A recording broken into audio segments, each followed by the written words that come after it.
Assalamualaikum warahmatullahi wabarakatuh. Alhamdulillah.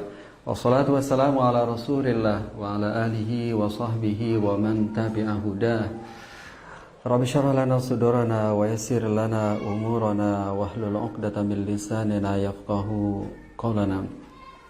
Allahumma ij'al jam'ana hadza jam'an marhuma wa tafarraqana min ba'dihi tafarraqan ma'suma. Sahabat-sahabat sekalian, Bapak Ibu sekalian dimanapun berada, sebagaimana yang telah kami sampaikan, sebelum kita membuka konsultasi syariah, kita akan membedah salah satu tema, yaitu nyicil beli emas secara online. Seperti apa kaidah hukumnya akan saya jelaskan dalam poin-poin berikut ini. Yang pertama, nah sesungguhnya jual beli emas seperti halnya saya membeli emas 1 gram tunai seharga 900.000. Tetapi jika dibeli secara tidak tunai atau angsur 5 kali seharga 1 juta. Nah, apakah yang 100.000 itu dikategorikan riba yang tidak halal, ataukah itu dikategorikan margin dari jual beli yang halal dengan underlying aset emas? Nah, coba kita bedah dalam poin-poin berikut ini. Yang pertama, sesungguhnya jual beli emas itu boleh apa tidak, itu merujuk kepada ketentuan beberapa hadis Rasulullah SAW. Di antaranya adalah hadis Ubadah As-Samit dan hadis Umar Al-Faruq. Hadis Ubadah menegaskan az-zahab bil-zahab, wal fiddah bil-fiddah, wal burru bil burri, wasyairu bisyairi, watamru bitamri, wal milhu bil milhi, mislan bimislin, sawaan bisawain, yadan biyadin, fa idza ikhtalafatil ajnas fabi'u kaifa syi'tum idza kana yadan biyadin. Dan hadis Umar Al-Faruq yang menegaskan dalam salah satu penggalan hadisnya, illaha waha, illaha waha. Dari dua hadis ini ada satu ungkapan hadis, yaitu apabila ada pertukaran emas dengan emas, maka harus ditunaikan tunai dan sama nilai dan nominalnya. Jadi apabila ada pertukaran emas dengan emas, maka harus tunai cash dan sama nilai dan nominalnya. Nah, sampai situ hadis Rasulullah SAW, diantaranya hadis Ubadah dan hadis Umar Al-Faruq, menegaskan kepada kita. Nah, apa maksud dari hadis ini? Nah, kita lanjut kepada poin yang kedua. Bagaimana para ahli ilmu hadis dan ahli fikih menerjemahkan kata emas dalam hadis ini. Kalau kita menelaah literatur hadis-hadis ahkam seperti Nailul Autar Lisyaukani, Subul Salam Lisan'ani, atau kitab-kitab fikih madzahib atau fikih muqarin seperti Al-Mughni Ibnu Qudamah, kemudian Bidayatul Mujtahid misalnya, maka kita akan temukan ragam pandangan terkait dengan ini. Disimpulkan ada dua pandangan. Yang pertama adalah menurut sebagian ulama, diantaranya Al-Zahiriyah, menyimpulkan bahwa yang dimaksud dengan emas dalam hadis tadi itu adalah ketentuan. Oleh karena itu, apabila yang diperjualbelikan itu emas dengan emas, maka itu harus tunai dan sama. Menurut mayoritas ulama, diantaranya ulama Malikiyah, ulama Syafi'iyah, Ibnul Qayyim, Ibnu Taimiyah, berkesimpulan bahwa yang dimaksud oleh Rasulullah itu bukan emasnya, tetapi yang dimaksud adalah keberadaannya sebagai alat pembayaran, sebagai alat tukar, sebagai mata uang. Atau dalam ungkapan Ibn Rushd dalam kitab Bidayatul Mujtahid, ru'usan lil athman, qiyaman lil mutlaqat. Jadi yang dimaksud oleh Rasulullah dengan ungkapan emas adalah keberadaannya sebagai alat pembayaran, sebagai alat tukar. Nah, hal ini ditegaskan juga oleh salah seorang pakar ekonomi syariah, Syekh Rafiq Yunus Al-Misri, salah seorang penulis ensiklopedi riba, yang menegaskan bahwa kenapa yang dimaksud adalah alat pembayaran atau alat tukar, karena pada masa Rasulullah yang dijadikan alat pembayaran itu adalah emas. atau dinar dan dirham. Sedangkan al-umlah al-muwahhadah al-islamiyah itu baru diberlakukan pada masa Abdul Malik bin Marwan.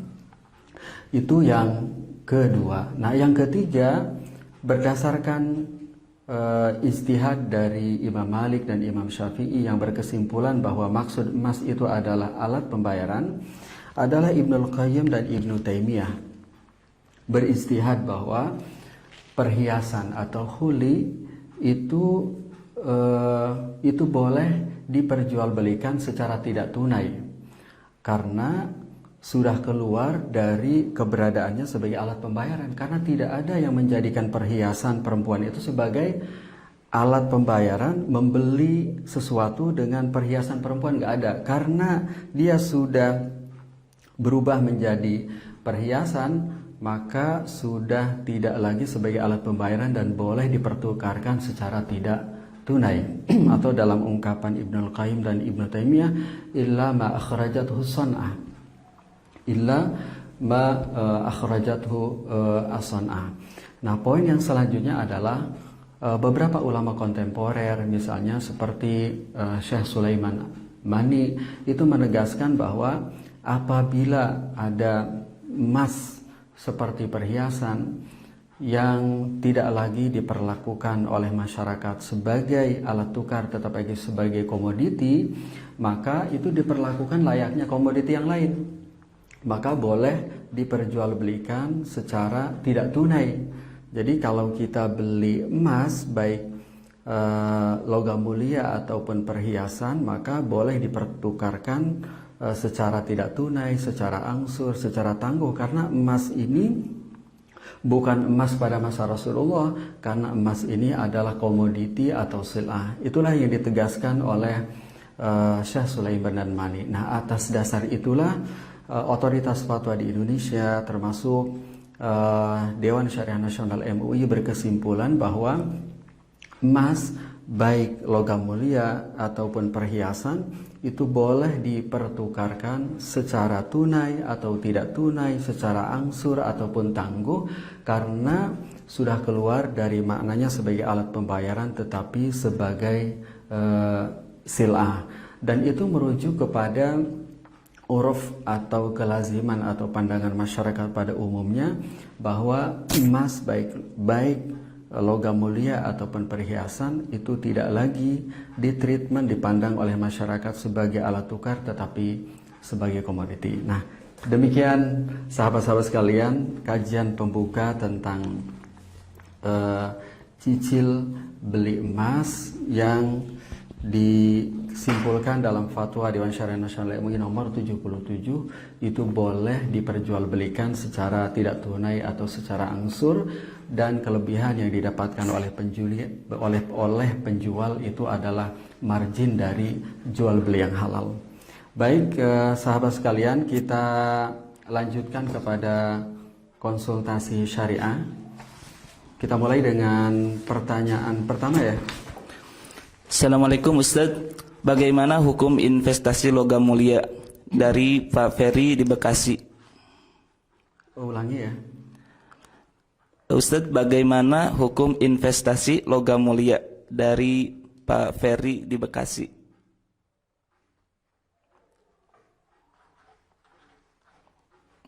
Ya, ada 3 poin yang bisa saya sampaikan. Yang pertama adalah Islam ini mewajibkan kepada setiap kita untuk mandiri secara finansial, agar setiap kita bisa memenuhi kewajiban finansial terhadap diri sendiri sebagai seorang ayah atau ibu, terhadap anak-anak dan orang-orang yang menjadi kewajiban nafkah kita.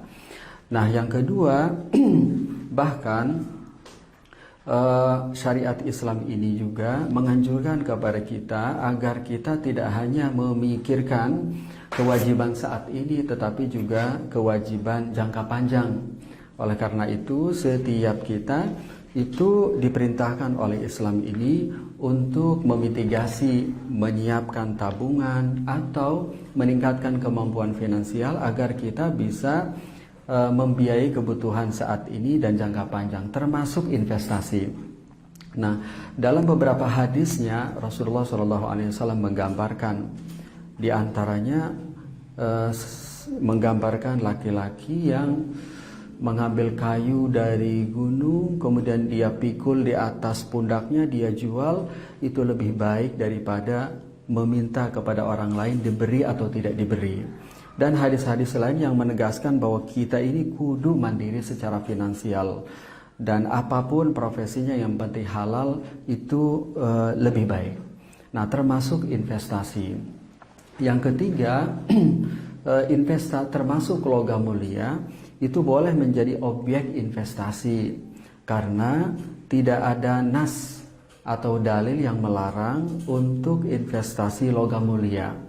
Hadis-hadis seperti firman Allah Subhanahu wa taala, alladzina yaknizuna adz-dzahaba wal fiddata wa la yunfiquna fi sabilillah fabashshirhum bi'adzabin alim. Ayat ini berkenaan dengan menimbun emas dan tidak ditunaikan infaknya. Nah, oleh karena itu berdasarkan pemaparan nomor 1, nomor 2, nomor 3 ini bisa kita simpulkan bahwa investasi emas, logam mulia dan sejenisnya itu diperkenankan, bahkan dianjurkan selama memenuhi ketentuan.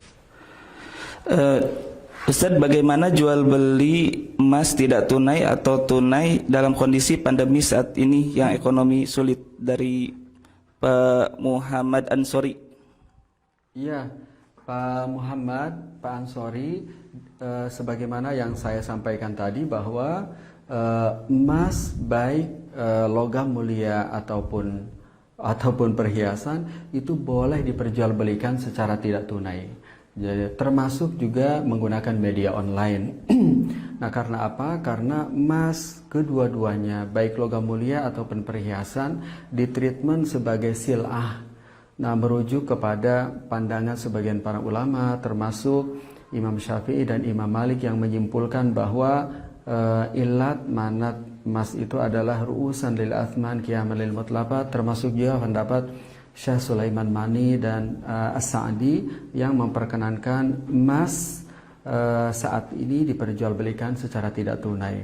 Kalau kita membeli melalui online, maka menurut saya dipastikan bahwa mitra atau perusahaan tempat kita membeli itu perusahaan yang resmi, teregistrasi, diawasi oleh otoritas, dan bermitra juga dengan perusahaan-perusahaan yang sudah mendapatkan izin operasional sebagai perusahaan yang mengelola aktivitas yang sesuai syariah.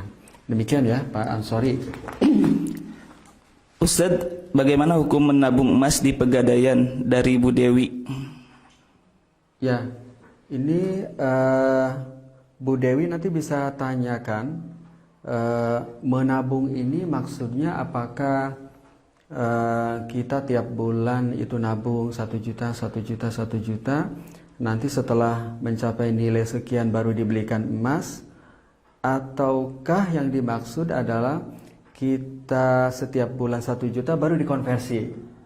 Jadi apakah maksudnya nabung kemudian setelah nyampe sekian beli, ataukah kita beli tunai ada konversi. Nah, ini memang dua judul yang berbeda.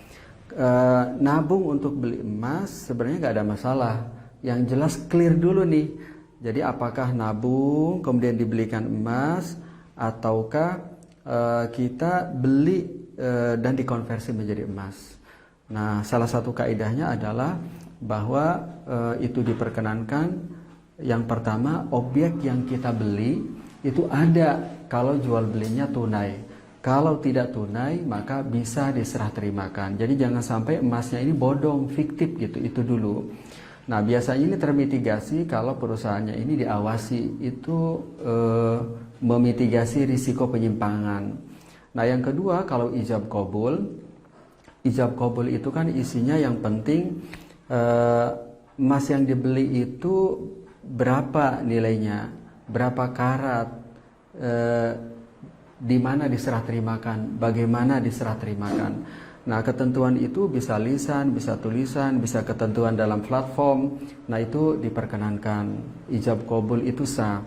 Nah, sebagaimana penegasan dari para ahli fikih, diantaranya Khatib Asy-Syarbini, anata bihi ahkaman wala haddalahu fil lughati wala fi syara faraja fihi ila urfin nas, gitu ya.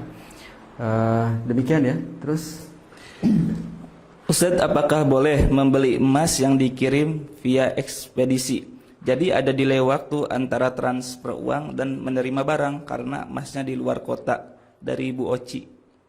ya, Bu Oci nggak ada masalah Bu.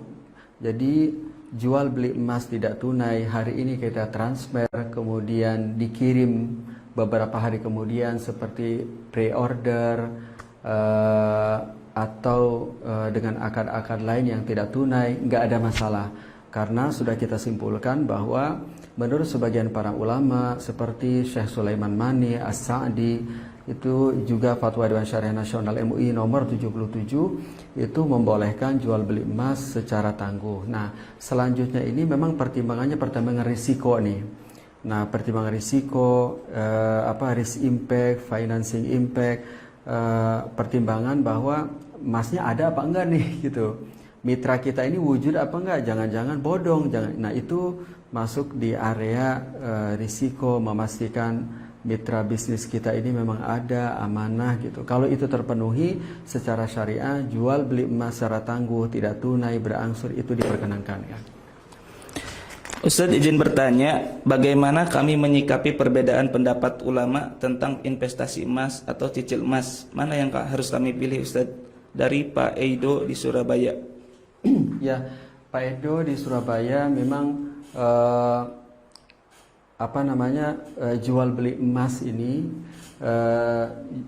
investasi emas apa jual beli emas? Investasi emas dan cicil emas. Ya, jadi cicil emas ini memang ada beragam pandangan, ada yang membolehkan dan yang tidak membolehkan. Dua-duanya insya Allah benar karena ada dalilnya. Bapak mau mengambil yang ini boleh dan yang itu boleh. Nah, saya bersama otoritas fatwa di Jakarta ini memilih pandangan yang membolehkan jual beli emas dan cicil emas. Karena apa? Dalilnya juga logis. Ada Imam Malik, Imam Syafi'i mengatakan bahwa ilatnya ru'usan lil athman. Ada Ibnul Qayyim dan Ibnu Taimiyah yang membolehkan perhiasan diperjualbelikan secara tidak tunai. Ada Syekh Sulaiman Mani, seorang kaliber ulama di Saudi Arabia, yang memperkenankan juga jual beli emas tidak tunai. Nah, oleh karena itu dari dua pandangan ini saya memilih pandangan yang memperkenankan jual beli emas tidak tunai ya, karena itu lebih memudahkan masyarakat. Boleh jadi di banyak kondisi masyarakat membutuhkan untuk membeli emas tetapi tidak memiliki uang cukup untuk membeli emas secara tidak tunai. Demikian ya. Ustadz izin bertanya, bolehkah menabung emas di marketplace sedangkan bentuk emasnya itu belum tentu ada? Dari Pak Setiawan. Iya. Jadi kalau kita simpulkan ada kaidah-kaidah fikih tadi bahwa jual beli emas secara tidak tunai, secara tunai itu semuanya dibolehkan. Nah, yang kedua ini memastikan bahwa objek emas yang kita beli tersebut emang ada, bukan fiktif. Jadi kalau menurut saya selanjutnya ini adalah pertimbangan risiko, pertimbangan financing. Kita membeli emas dari tempat yang resmi, terawasi ya, ada izin legalnya, seperti membeli emas melalui bank syariah. Kan bank syariah itu kan ada izin operasionalnya, diawasi, ada dewan pengawas syariahnya. Walaupun tidak sempurna, itu jauh lebih baik daripada membeli dari perusahaan yang tidak diawasi, tidak ada izin operasionalnya misalnya gitu. Terlepas dari yang ditanyakan, intinya membeli dari tempat penjual yang selain mendapatkan sertifikat sebagai perusahaan yang mengelola aktivitas syariah, tapi juga legal, terawasi, mendapatkan izin dari otoritas. Assalamualaikum Ustaz, jika investasi emas bukan dalam bentuk fisik, tidak dicetak maksudnya, tetapi hanya ditabung secara digital, bagaimana hukumnya Ustaz? Dari Pak Syauki. Ya, jadi nabung emas digital atau online kan yang saya pahami dari Pak siapa nih? Pak Syauki. Pak Syauki. Jadi Pak Syauki misalnya nabung emas. Berarti setiap uang yang ditransfer, katakanlah ke bank syariah, maka uang itu akan dikonversi menjadi emas. Jadi setiap bulan 1 gram, bulan depan 1 gram lagi, nambah sehingga menjadi 100 gram. Total 100 gram itu menjadi tabungan Pak Syauqi. Pak Syauqi. Jadi kalau buka tabungan, isinya itu menggambarkan tentang total emas yang menjadi simpanan tabungannya. Nah, itu nggak ada masalah. Yang penting seluruh ketentuan jual beli itu terpenuhi. Di antaranya memang emasnya ada. Nah, transaksi online ijab kabul itu sah menggunakan sarana online. Ketentuan dalam platform juga sah, tidak ada masalah karena itu merujuk kepada kelaziman. Nah, yang kedua, emas yang menjadi objek transaksi, objek beli, disimpan itu harus dipastikan ada. Nah, adanya ini menurut saya salah satu mitigasinya kita bertransaksi hanya dengan tempat penjual yang legal dan halal seperti bank syariah. Yang ketiga, standar syariah internasional IOV juga memperkenankan apabila jumlah penabungnya banyak, kemudian emas yang dimiliki itu satu lempengan seperti logam mulia, maka kalau 10 orang memiliki satu logam mulia, maka kepemilikannya itu boleh berdasarkan potongan emas, misalnya pojok kanan punya si A, pojok kiri punya si B, atau juga berbentuk syuyu, al-milkiyah ala syuyu, prosentase. Jadi total emas yang 100% ini 10% punya si A, 10% punya si B, nah itu ala syuyu. Nah, ini kedua-duanya diperkenankan merujuk kepada standar syariah internasional IOV tentang emas. Jadi kesimpulannya Ibu diperkenankan, dan saran saya menabung emas digital melalui bank syariah atau lembaga keuangan yang terregistrasi dan diawasi oleh otoritas. Oke. Dari penjelasan pembuka tadi, berarti zakat emas yang diwajibkan adalah uang saat sampai nisab setara 85 gram. Bagaimana perhiasan yang dipakai atau disimpan? Apakah ada zakatnya jika sampai nisab emas? Ustaz, dari Pak Nur Hasan. Dari Pak Nur Hasan. Pak Nur Hasan ya. Betul. Pak Nur Hasan, jadi emas yang digunakan oleh ibu-ibu, oleh ummahat, oleh emak-emak dalam kadar yang lazim itu tidak wajib zakat. Wajib zakat. Oleh karena itu, kalau Pak Nur Hasan ini punya emas atau dana tunai yang disetarakan dengan dana-dana aset idle seperti giro wadiah, tabungan wadiah, maka digabung aja. Digabung, dikurangi perhiasan yang digunakan oleh ibu-ibu. Misalnya kita ilustrasikan, Pak Nur Hasan ini punya emas 200 gram.